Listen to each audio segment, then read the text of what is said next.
Depois que Jesus transformou água em vinho e salvou o casamento de Caná da Galileia, ele foi para uma outra festa. O texto diz assim: estando próxima a Páscoa dos judeus, estava bem próxima essa festa da Páscoa, Jesus subiu para Jerusalém. Encontrou no templo os que vendiam bois, ovelhas e pombas, e também os cambistas assentados. Tendo feito um azorrague de cordas, um chicote de cordas, expulsou todos do templo, bem como as ovelhas e os bois, derramou pelo chão o dinheiro dos cambistas, virou as mesas. E disse aos que vendiam as pombas: tirai daqui estas coisas, não façais da casa de meu pai um negócio, ou casa de negócio. Lembraram-se os seus discípulos de que está escrito o seguinte: o zelo da tua casa me consumirá. Perguntaram-lhe, pois, os judeus: que sinais nos mostras, para fazerem essas coisas? Para fazeres estas coisas. Jesus lhes respondeu: destruam esse santuário e em 3 dias o reconstruirei. Replicaram os judeus: em 46 anos foi edificado esse santuário, e tu em 3 dias o levantarás? Ele, porém, se referia ao santuário do seu corpo. Quando, pois, Jesus ressuscitou dentre os mortos, lembraram-se os seus discípulos de que ele dissera isto, e creram na Escritura e na palavra de Jesus.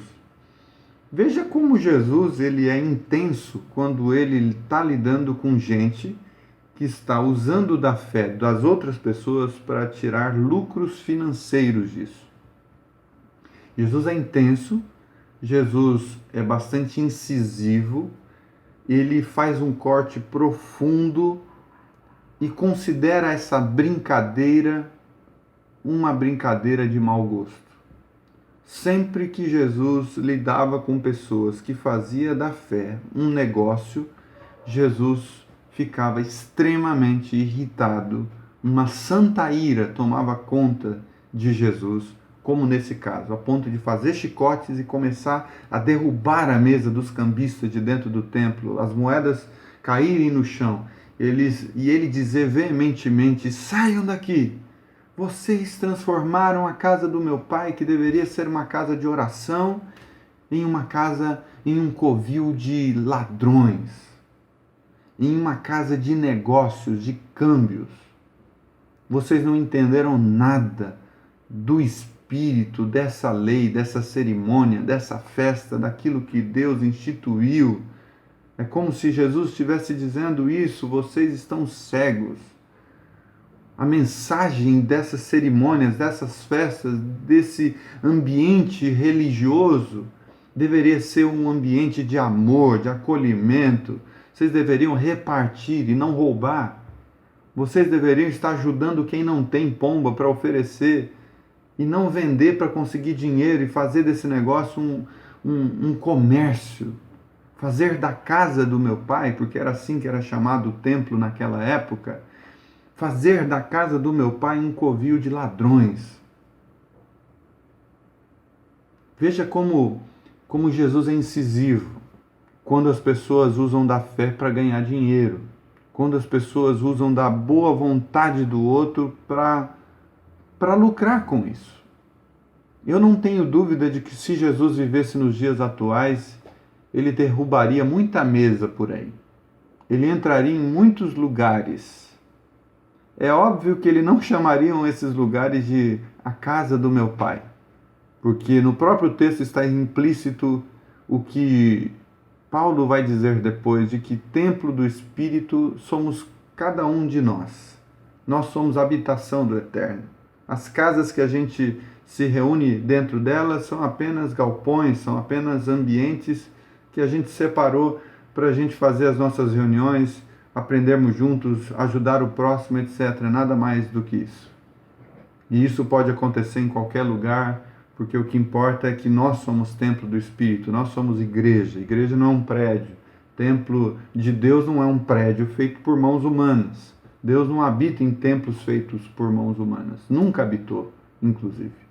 Mas casa de Deus, como ficou popularmente conhecido o templo de Jerusalém, somos nós.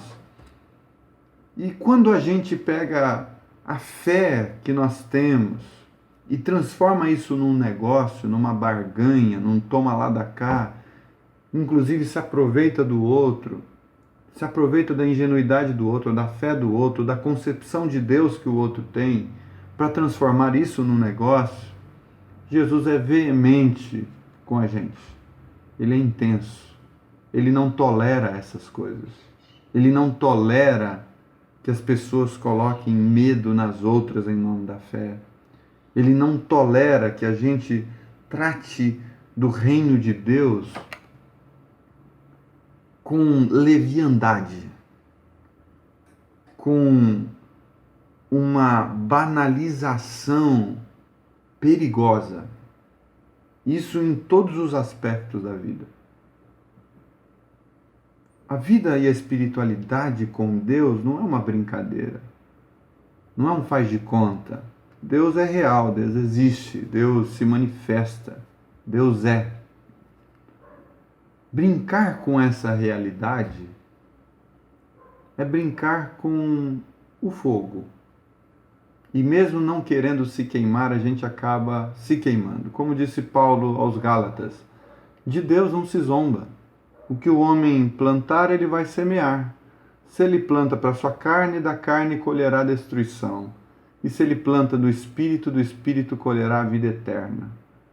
Por isso, o meu recado aos vendedores da fé, aos comerciantes da fé, aos que transformam a fé em um negócio muito lucrativo para si mesmos, tomem cuidado. Jesus está com um chicote nas mãos. E que bom se você enxergar Jesus com um chicote nas mãos contra você. Porque é a oportunidade que você tem de se converter dos seus maus caminhos, de parar de levar os pequeninos à perdição e de, mudando o seu caminho, fazer totalmente o oposto daquilo que você tem manipulado os outros. Ao invés de roubar, você passar a repartir. Ao invés de tirar do povo, você começar a dar do seu próprio para cuidar de pessoas, para satisfazer necessidades. A minha oração hoje é que você enxergue Jesus com um chicote na mão na sua direção. Não porque eu desejo o pior para você, mas porque é a oportunidade que você tem de se arrepender dos seus maus caminhos, se converter ao Evangelho da Graça e viver a partir de hoje uma nova realidade com Deus.